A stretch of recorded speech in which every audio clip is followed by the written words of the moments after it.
Hello, everyone, and welcome to today's call with Representatives Bonnie Watson Coleman, Rob Menendez, and LaMonica McIver. During today's call, we'll be taking questions from constituents like you. If you would like to ask a question, please press *3 on your telephone keypad right now. You may also sign up for your representative's newsletter by pressing *6 at any time during the call.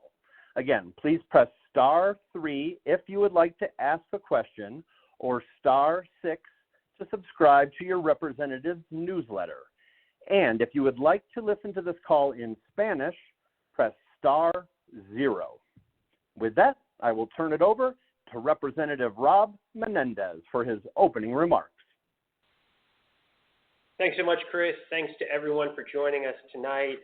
Thanks to my two incredible colleagues, Congresswoman Bonnie Watson Coleman and Congresswoman LaMonica McIver, two incredible advocates for their districts for the state of New Jersey, who I'm incredibly proud to serve alongside and to be in this work with.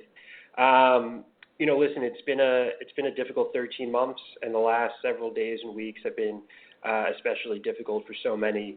While we continue to watch what's happening in Minnesota, just yesterday there was an ICE incident in our district in Jersey City and Hoboken that just really raised the awareness of what is happening in all of our communities and why this work is so important, and why the three of us have been on the front line of this work, not just for the last 13 months, but since we've all joined together in office to represent this great state. We know that these are unprecedented times. The threats to our communities, the threats to our neighbors, to our families is real and present every single day.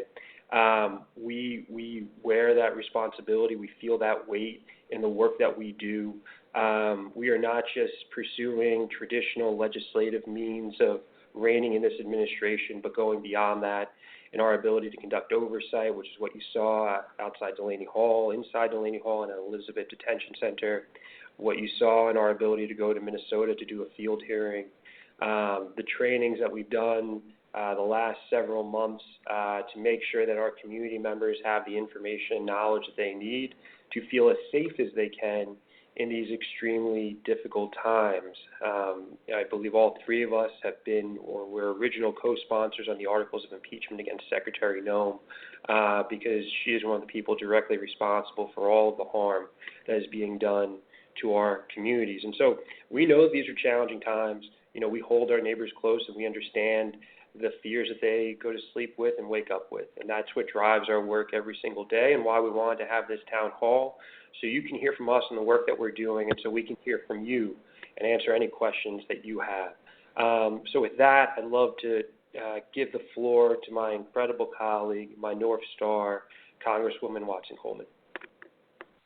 Thanks, Rob. I am telling you that I'm blessed to be able to work with you and LaMonica on legislation, on holding Congress accountable, and just being together in such a momentous time as this.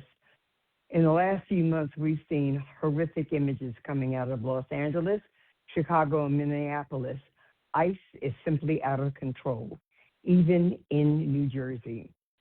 Secretary Noem has abused her office, and she's failed to hold ICE DHS agents accountable for harassing law-abiding citizens and residents of our great states.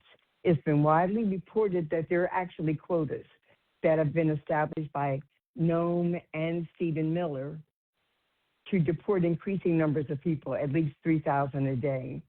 You can't reach that number by going after violent criminals.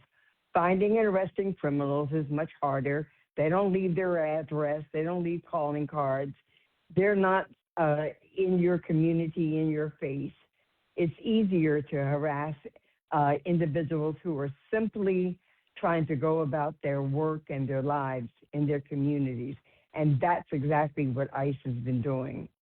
Many of the agents are actually incentivized by the number of arrests that they can make. And even if those people are subsequently released. Meanwhile, DHS funding included a $400 million increase in ICE jail beds. I'm sure it's, and I'm saying this sarcastically, I'm sure it's a coincidence that Trump mega donors Geo Group and Core Civic own Delaney Hall and Elizabeth Detention Center. That's why they pursued this ask now, ask questions later, arrest now. I'm sorry. It's just horrific to even think about this. Arrest now, ask your questions later. It's why they hold people for months before taking action, because those human beings are actually a meal ticket for the very, very wealthy and connected to Donald Trump. And we've seen the result of the perverse quota-driven for-profit sham right here in New Jersey. People are being arrested on their way to work or dropping off their kids at school. We also remember how ICE arrested a U.S. citizen, a veteran no less, back in January. You tell me, who's more antithetical to New Jersey values? Stephen Miller and Kristi Noem, who won't be happy until every immigrant, documented or undocumented, has been stripped of their due process and kicked out of the country, or hard-working people just trying to make a better life for their kids.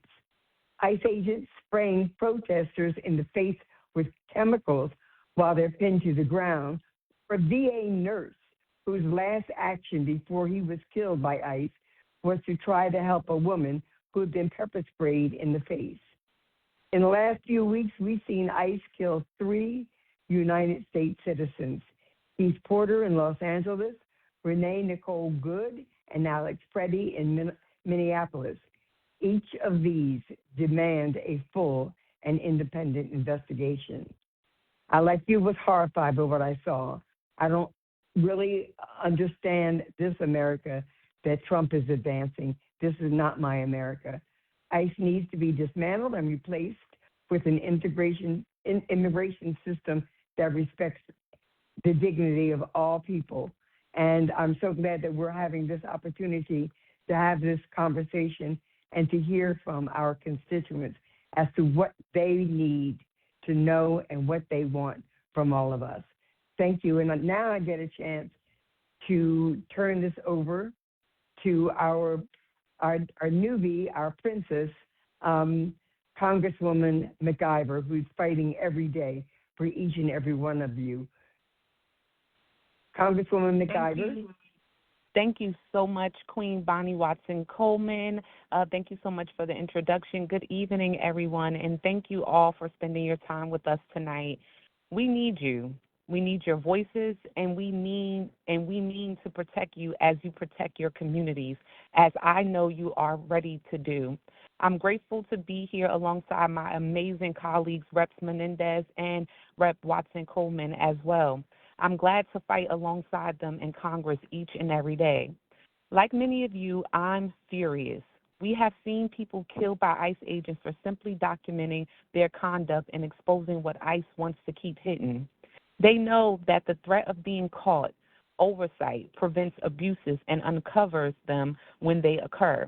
And when our communities are threatened, we are the best advocates for each other and for our neighbors. We know that it should not be this way, but because of the brutality of this administration, we know that we all have to protect each other.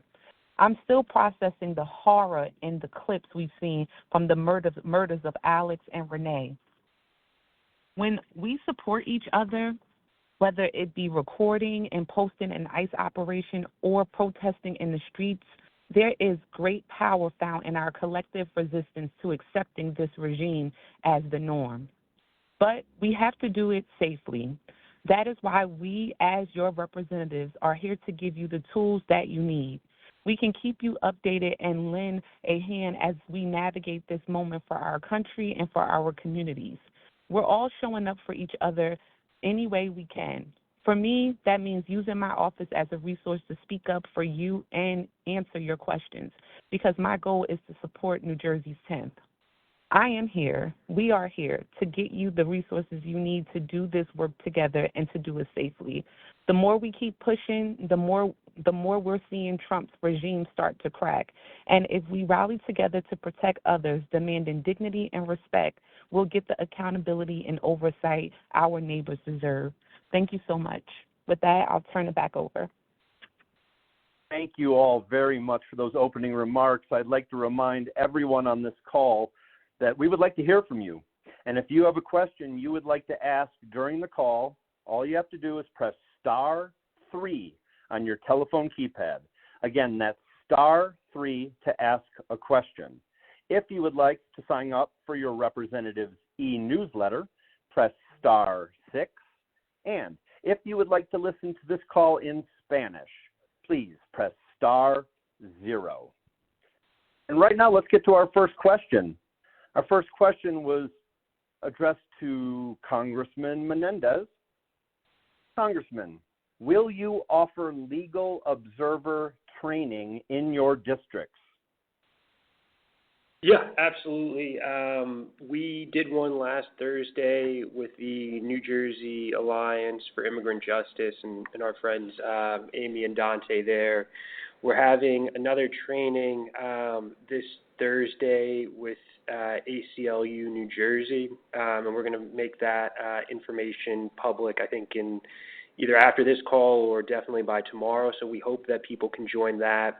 And we're going to continue to find additional ways to provide those trainings and those materials to folks in our district. On both of those trainings, my two colleagues who are on this call, they joined us last week, and I believe they'll be joining us again this week for those trainings to make sure that they make them available to all of their constituents. We want to share as much information as possible.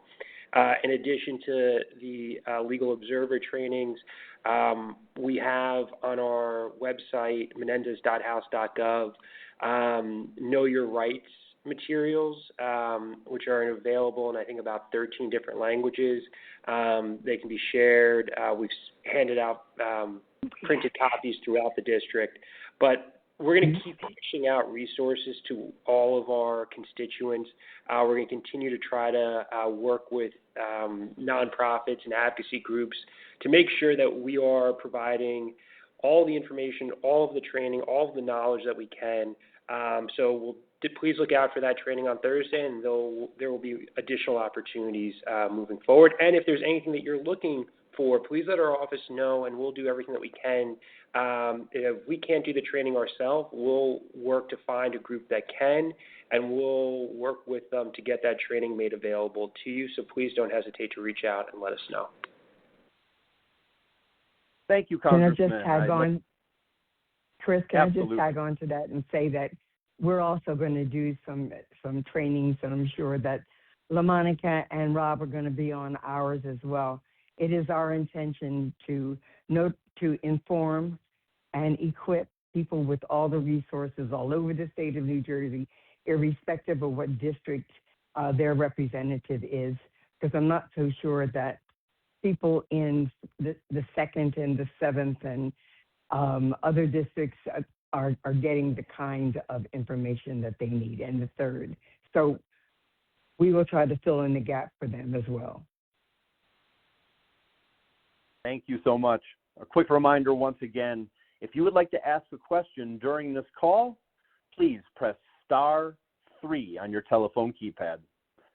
Our next question is for Congresswoman Watson Coleman.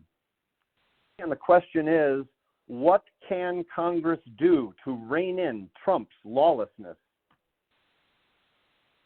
Wow. First thing we can do is defund their actions, and that's something that we've been trying to do over the last couple of weeks. The other thing we can do is to ensure that it's not just ICE funding that we're reining in, but it is DHS funding in other areas. And it is, in fact, looking at DHS as an entity and determining whether or not this is the opportunity to reconfigure DHS, because it has a lot of power, it has a lot of different responsibilities, and we think that it has abused its responsibilities. But the major thing that we can do to rein in ICE, to rein in the abuse of power on the part of any department in this administration and even the president, is to win back the majorities in the House and the Senate, to reassert the congressional checks against this administration. it is hard to get accountability when you're in the minority.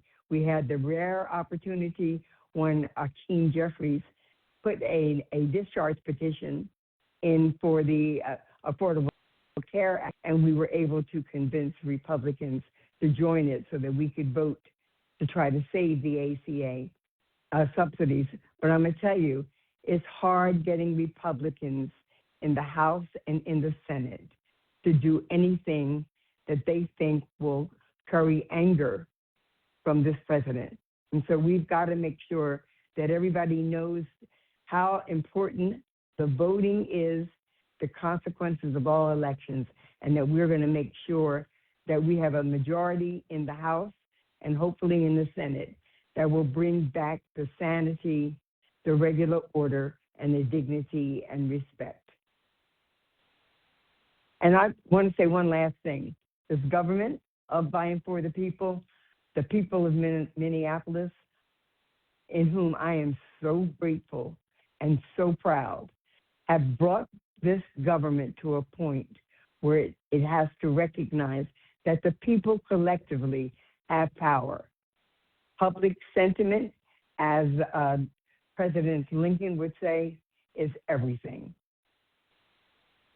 Yeah, and Chris, I just want to build off of Bonnie's point, because she made a point earlier about on the training question about us doing work and making sure that people that are represented by New Jersey's 3 Republicans have access to those trainings, which is a great point. We want everyone in New Jersey to know their rights and have access to training. The other thing that we're going to do for this year is continue to hold Republicans accountable, and that starts with the 3 House Republicans in New Jersey. I mean, it's shameful that they haven't found their voice to speak out against what's happening in all of our communities, what's happening in Minneapolis, what's happened in LA and Chicago, across the country. They're silent from everything from not just the murder of American citizens in broad daylight, but to things that they used to speak positively about, like the Gateway Project. You see a lot of silence right now, and they should be held accountable and accountable to their constituents for being silent in this moment. And that's something that I will continue, I know the 3 of us will continue to do, is to make sure that they know that people are watching how they vote, how they engage in this moment, how they speak up in this moment, and that their silence is complicity. And so, anyway, I just wanted to add that. Thanks, Chris. Thank you very much. Let's get right to our next question. This next question is for Congresswoman McIver. The question is, ICE is already terrorizing our friends and neighbors in the northern part of Hudson County. Are we just sitting back and waiting for tyranny to come to the 2 largest cities in New Jersey, Newark and Jersey City? Well, thank you for the question. First of all, we're certainly not waiting at all. We have been holding ICE accountable since January 20th of 2025 when Donald Trump was sworn into his 2nd term in office, and we will continue to do so. We are taking a stand immediately. We've been doing that, and we're going to continue to do that. One way is with congressional oversight, in which both I, Congresswoman Bonnie Watson Coleman, as well as Congressman Rob Menendez have been doing. We've been showing up, conducting oversight at our detention centers. We will keep showing up at Delaney and other centers and demanding accountability. Oversight really exposes abuse, and that is our job, to go in and make sure that we're conducting oversight at these facilities and making sure that we're holding DHS as well as ICE accountable. We're also making sure our communities are ready and protected each and every day. We've conducted Know Your Rights training, as mentioned already by my colleagues. We've offered up Know Your Rights workshops, as well as information on all of our websites about your rights. And also, too, we have casework to deal with DHS and ICE that is available at all 3 of our offices to be able to assist our constituents. Our offices have been doing that since day one and will continue to do that. We're pushing very hard to get Kristi Noem out. She's a disaster. She's horrible, and we do not want her. And we're going to continue to use all of our might, all 3 of us, to make sure that we get Kristi Noem out and ICE out. Yeah, and just to add, LaMonica and I have the privilege of representing both Newark and Jersey City. each of our hometowns. And we also have incredible local leaders in both cities. Mayor Baraka has clearly been at the front lines of the battle against this administration's overreach, especially on immigration. Mayor Solomon, who just took office last month, one of his first actions was an executive order expanding the city's approach to immigration, safeguarding our communities and our neighbors. So we have incredible partners that we're working with. With everything that transpired yesterday in Hoboken and Jersey City, I was on the phone the entire day with Mayor Jabor in Hoboken, Mayor Solomon's team, and council folks. So we have great partners. We work together. We make sure that we do everything to protect our communities. But I assure you, neither Mayor Baraka or Mayor Solomon is waiting for ICE to do what they're doing in Minneapolis, doing our communities. We're not waiting. We're ready, and we stand prepared for whatever happens the next 11 months. Hey, Rob, and I also want to let everyone know that the three of us are definitely on the resolution to impeach Noam. We were early signups. We believe that she deserves to be impeached, and we're going to continue to push that as something that Congress can and should do. That actually leads me into our next question. This was for all three of you. And the question is, can you all discuss your position on Noam's impeachment? Well, I can jump in and start with that. I 150%. I think I can speak for all three of us, but I'll speak for myself. This is Congresswoman McIver. I support the impeachment of Kristi Noem, and I'm going to continue to use every power and might that I have to make sure that she is impeached and not holding that post. Yeah, I think we're all absolutely. Yeah, and LaMonica's been doing Congresswoman McIver's been doing a great job on Homeland Security as well. When Secretary Noem's appeared before that, if there's any doubt that Secretary Noem's not qualified to hold the position that she has, just watch some of those hearings and how our colleague shined a light on how incompetent Secretary Noem is. So yeah, we're all in agreement. She needs to go. The president should remove her today, but if he doesn't, we're ready to impeach her. Thank you all very much. That's Before unanimous. We get to the next That's question, unanimous among us. Thank you, Congresswoman. Before we get to the next question, I just want to encourage everyone on this call to sign up for your representative's e-newsletter. To do that, all you got to do is press *6 on your telephone keypad. All right, our next question is for Congressman Menendez. What is the status of the Roxbury Detention Center? Yeah, so thanks for that. So this is something, for those of you that don't know, it's a proposal in Roxbury, New Jersey, to take a commercial warehouse and use it for detention purposes, similar to the Elizabeth Detention Center in New Jersey, which has historic issues with detainee health because it's a commercial warehouse and individuals should never be held there. We've made this point. The three of us led a New Jersey delegation effort to stop DHS from pursuing this. They are still, as I understand it, pursuing it. There's been opposition at the local level.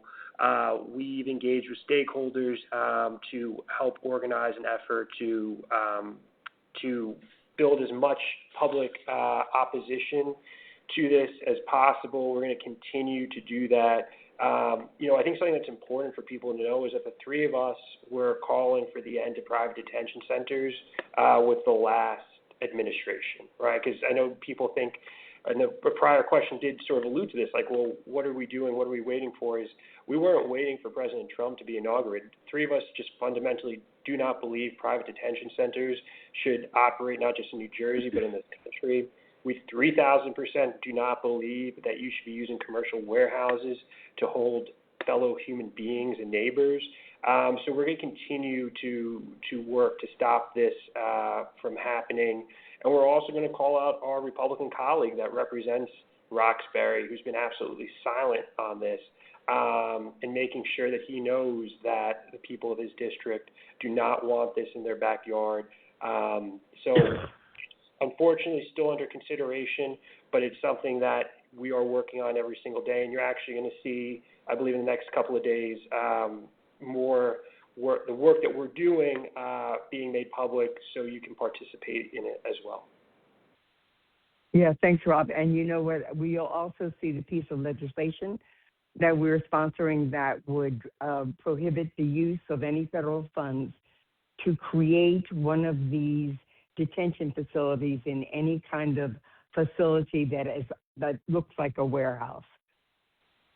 And we're also including in that legislation is that people who are detained should be treated with dignity and respect, decent food, clean, drinkable water, and livable conditions. So we're trying to fight back on every level that we can. We recognize that we're in the minority, but that doesn't mean that we can't continue to use our voices and our tools in Congress to raise these very important issues. I just want to add, too, that the township of Roxbury Council, which are all Republicans, they've been more louder than the representative that represents this district, basically passing that resolution that Congressman Menendez mentioned unanimously. You know, they passed it opposing this detention center on local property. And so they're definitely against this detention center and have been extremely vocal about it. Thank you very much. Let's get to our next question. This next question comes from Frank, who's in Hoboken, and this is for Congresswoman Watson Coleman. Frank asks, is there anything the public can do to help against ICE's illegal actions? Wow, thanks for that question. Number one is you can make sure that you are connected to all of our webinars about Know Your Rights and how to protect yourself as a protester. Number two, always be peaceful, but record the videos, bear the witness, attend to these protests. And Governor Sherrill has just announced a new portal to report on these incidences and to share the videos with those portals as well. The more we publicize what is happening, the more people have recognized how abusive this administration has become. So attend the webinars, obviously, record the videos, bear the witness, record your audio as well, if you can, please. See what identifications you can make, but be safe, make sure that you are peaceful, and make sure that they cannot harass you for simply being there, exercising your rights. Thank you so much. A quick reminder, there is still time if you'd like to ask a question. If you want to do so, press *3. And if you want to sign up for your representative's e-newsletter, press *6. Our next question comes from Ariel, who's in Harrison. Ariel was in Minneapolis when Alex Preddy was killed. And Ariel wants to ask if the three of you are calling for ICE to be abolished. Yeah, this is Rob. I'll go first. The answer for me is yes. The answer for me is absolutely. This is Congresswoman McIver, and absolutely yes. Thank you all very much. All right, let's get to the next question. And this one is for Congresswoman McIver. Congresswoman, short of impeaching Noam, how can we hold this administration accountable? Well, one, we will keep pushing to impeach her. You know, we're not going to stop doing what we're doing and stop our, efforts to either impeach her, get her to resign, or get her fired. But the bottom line is to get her out. Two, there's always more we can and must do. As community members, we can all be observers, and I really hope that you all sign up for the observer trainings that we all have been hosting, and the future ones to come, because they're very, very insightful and very helpful. And I think you'll find them as great resources, as we move forward through this fight. keep highlighting what we're seeing from ICE. I think, you have to continue to document, record that you're right, you're able to do that. People don't like this rogue agency. They don't want their taxpayer dollars going to this cruelty. I know many folks on this call do not want your taxpayer dollars being used for this type of cruelty, and so we have to continue to expose them and, shine a light on what they are doing. Be there for your neighbors, support New Jersey immigrant businesses, support where you can. It's a lot going on. Many folks are, depressed and battling so much, and so we have to support one another and continue to speak out. And like I said, we won't stop doing our legally protected oversight. I know that the Trump administration wants to try to bully us and intimidate us using all tools that they have, especially with the Department of Justice, but we will not stop doing what we are supposed to be doing, which is having our oversight over these rogue agencies, including DHS and ICE. Look, I'm facing 17 years in prison for doing so, and I'm not going to stop doing my job and protecting the people of New Jersey. They will not scare me out of doing that. And we've got ICE in front of Homeland next week, so we will be asking them questions, finding out what is going on, demanding answers from them when they come in front of Homeland. And so we're going to keep pushing and keep being in this fight together. Thank you so much. Let's get straight to our next question. This one's for Congressman Menendez. And the question is, what policy will be introduced or supported to protect the immigrant community? Yeah, thanks for that question. I think I would sort of bifurcate it into short term, what we want to do, and the legislation that we've proposed. Some of those on this call we've either introduced or co-sponsored or worked with other members on. And then long term, which is obviously a much longer conversation about how we need to completely rethink our broken immigration system to never allow what's happening now to happen ever again.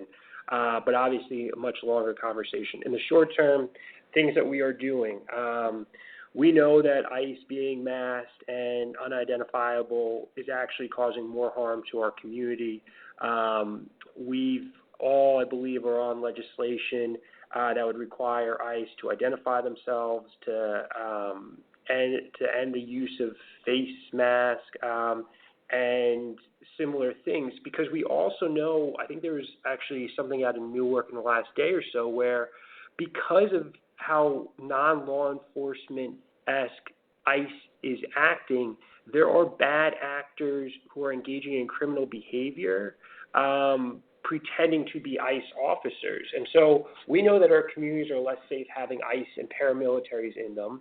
We know that on top of that, there are additional bad actors who are taking advantage of this lack of identification, lack of having to expose your face, that is making it even more dangerous in our communities. And so we've supported legislation on that front, as well as body cams, et cetera.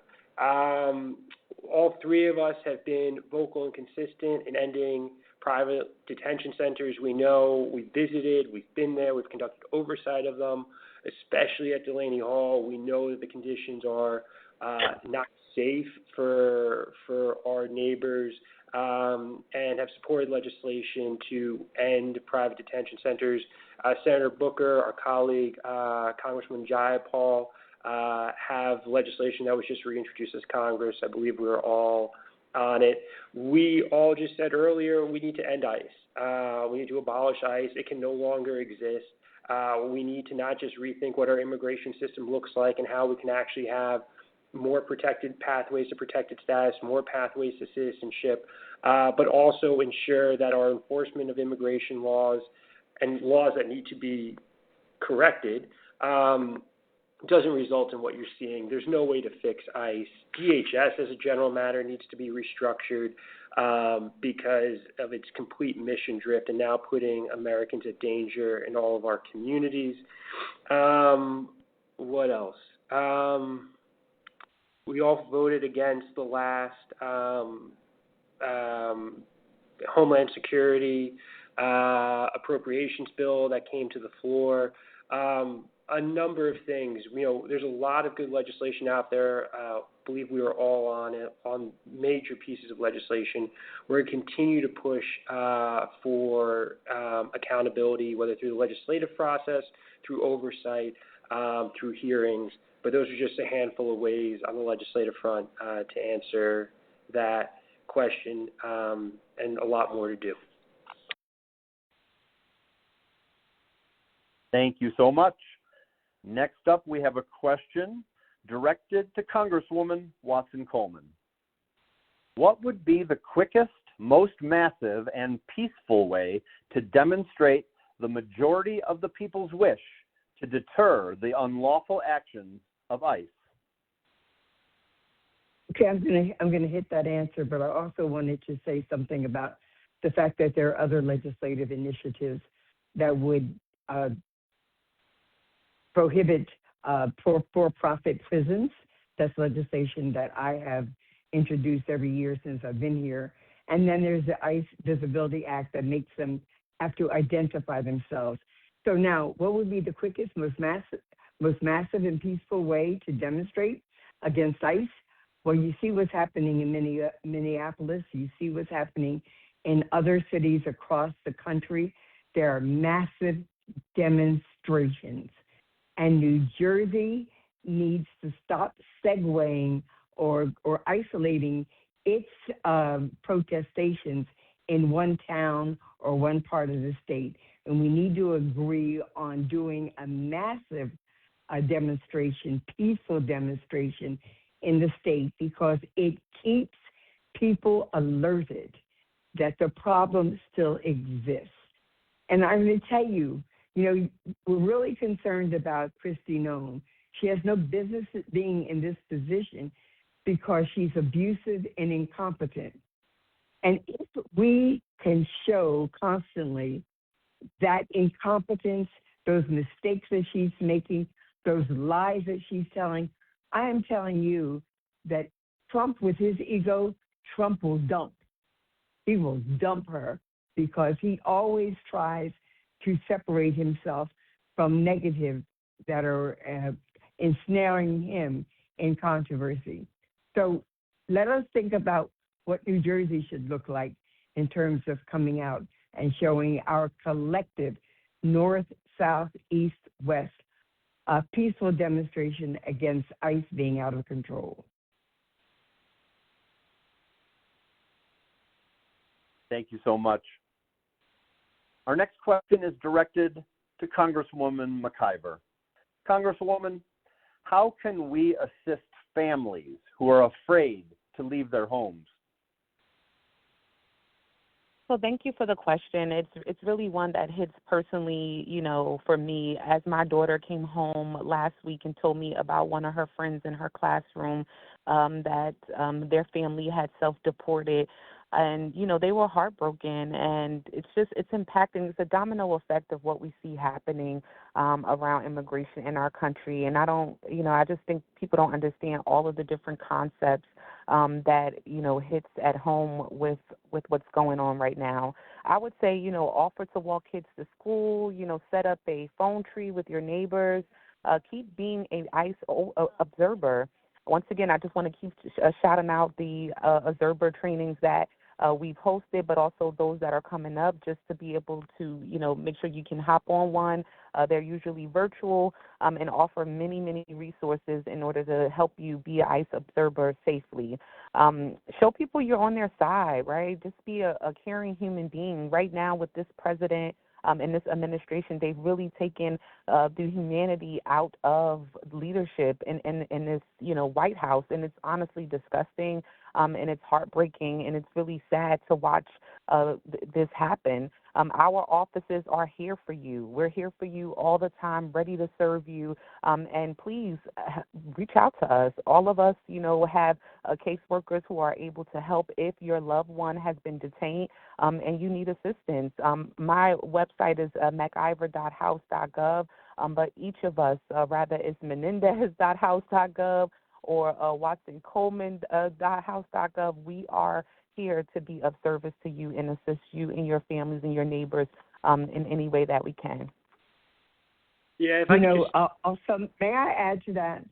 Because I think that there's some short-term things that we need to think about as well. You see in Minnesota where people have organized to go shopping, get groceries, and bring them to homes that people are afraid to leave. Well, communities can do that everywhere. I went to the food pantries, and they already told us that they had people who were collecting food for people who were just afraid to leave their homes. This is a temporary thing. We can't expect this is not sustainable. We have to do all those things that Rob talked about and LaMonica talked about, enduring immigration legislation changes and policies. But we also need to know if communities can see a way to look after their neighbors who are afraid to leave their homes and make sure that they have food in the house.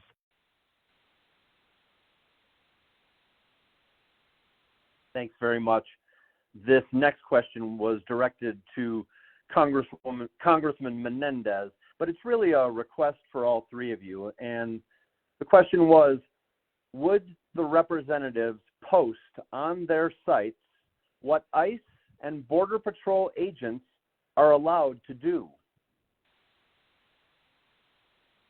Yeah, I mean, what I would do is, I would post the Constitution and all the rights that are enshrined there that ICE and DHS are not following on a daily basis. And the most important thing that we need to remind our Republican colleagues of when we try to hold this administration accountable is, we should all be following the Constitution, not a memo from Secretary Noem or Stephen Miller.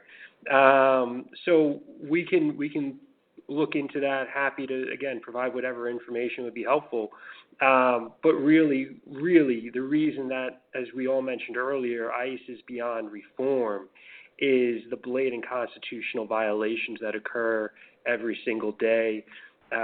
Someone at our last training asked about the Bivens decision from the Supreme Court, which is a private right of action against a federal officer. The Supreme Court's limited that, but the state does have legislation that we want to amplify. There is legislation that we can pursue here in Congress in the majority, because if folks know who are out in the field who are violating people's rights, know that there is true accountability on the other side of this. I do believe that's one of the most immediate ways that we will see a change in behavior.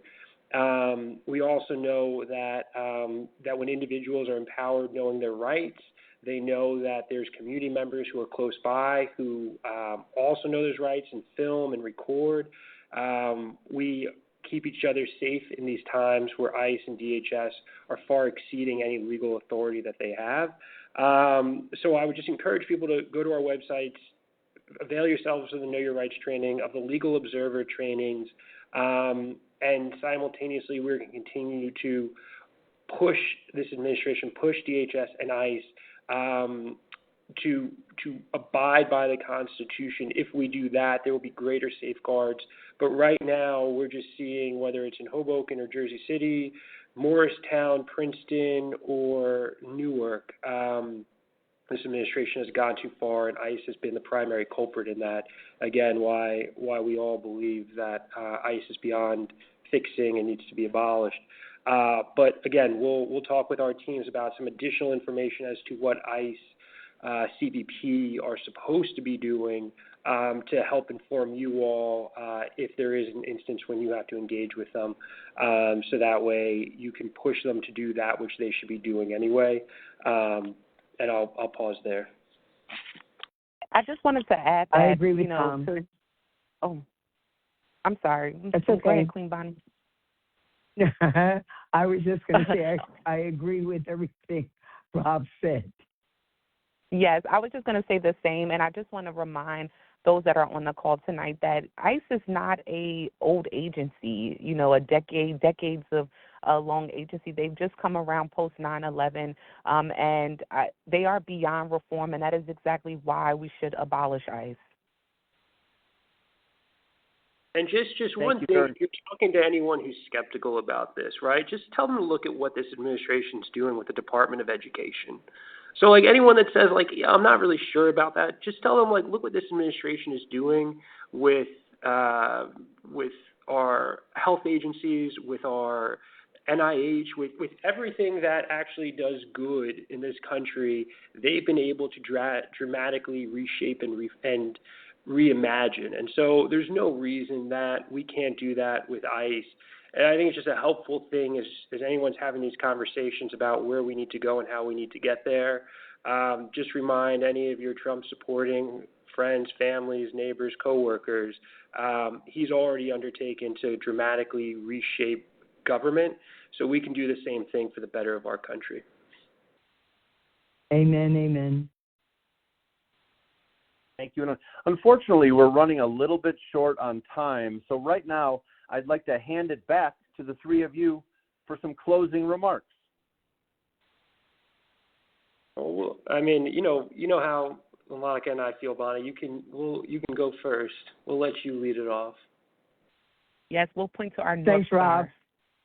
Yeah, I'm so glad to be here with you, with the two of you, my compadres, and we care so much about our communities, and we're blessed to be able to serve in this capacity and help to bring some order to this lawlessness that we're experiencing. Had a town hall in Princeton. They were asking questions: what to do, what can we do, how do we stop this? We've had some of this discussion right now. We got to remember the First Amendment right guarantees our right to speak, even though the administration is trying to dissuade that from individuals and from the press. Remember that when we organize, when we decide that we're not going to shop in places that are supporting ICE, and that we don't sit home and mourn this situation, what we do in New Jersey is we organize. And so I pray that we understand that this is a call to action, and I look forward to that happening in our state as in other states. God bless everybody, and thank you for giving us this opportunity to talk to you. Thank you Over to so you, much. No, go ahead, LaMonica. Thank you so much. First of all, thank you all for joining us tonight. Once again, it's always great to be with my two colleagues in this fight. I know that the times are very depressing. They are, a strain on many of you and your family and your neighbors and your entire community. And as Rep. Bonnie Watson Coleman said, we are unified, we are, together in this, and we have to continue to be the resistance and continue to do it as safely as possible and look out for one another. And I've been telling people so much when I come on and I talk with them, or rather I'm having a meeting, it's like it's always delivering, bad news, or we're talking about something negative, but I try to leave these, these calls, or these meetings with some inspiration. And I want everybody to know that this too shall pass. We will get through this. We will see the other side of it, and we'll be on the right side of history getting through it. And so we just have to continue to push forward, continue to be together, look out for one another, and get through this. So God bless everybody on this call, and Godspeed to each and every one of you. Thank you. Yeah, I want to thank my two incredible colleagues, Congresswoman McIver and Congresswoman Watson Coleman, for their partnership in all this work. It's a lot for so many people right now, and we absorb all the things that people are feeling in our districts, and to be able to come here and do work, this important work in this important moment with these two incredible colleagues is something that's a privilege and something that I'm so thankful for. I'm thankful for all of you for taking the time out of your day to join us. We want to continue to engage, continue to make sure that you have any information and that we're readily available to all of you. So please visit our websites for information. Please follow us on social media. You're going to see things about the training this Thursday with the ACLU, which we hope you can partake in.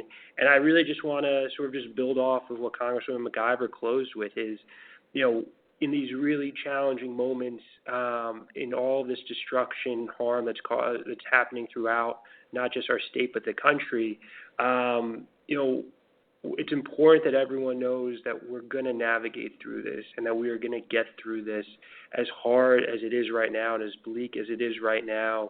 And on the other side of it, we're going to build something that never allows any of this harm to happen again. We're going to build something that is just and welcoming and celebrates our communities and lifts people up, doesn't bring them down. So we're going to keep navigating, working through these challenging times. But when you're down and when you feel that that we're just in this really dark place, which we are, just continue to believe in what this country can be, continue to believe in what our communities are, and that if we stick in this together, we will get to that other side, and we'll do truly incredible things that are worthy of all of you, worthy of all your children, worthy of your grandchildren. So thank you so much for being part of this. Community is how we keep our community safe, and we'll continue in these conversations, and so thankful for all of you. Thanks to everyone for joining today's telephone town hall with Representatives Bonnie Watson Coleman, Rob Menendez, and LaMonica McIver. If you would like to stay up to date on their work in Congress, please follow them on social media. If you would like to subscribe to your Representatives e-newsletter, just stay on the line right now. Leave your name, your email address, and zip code after the tone. Thank you all again, and have a great evening.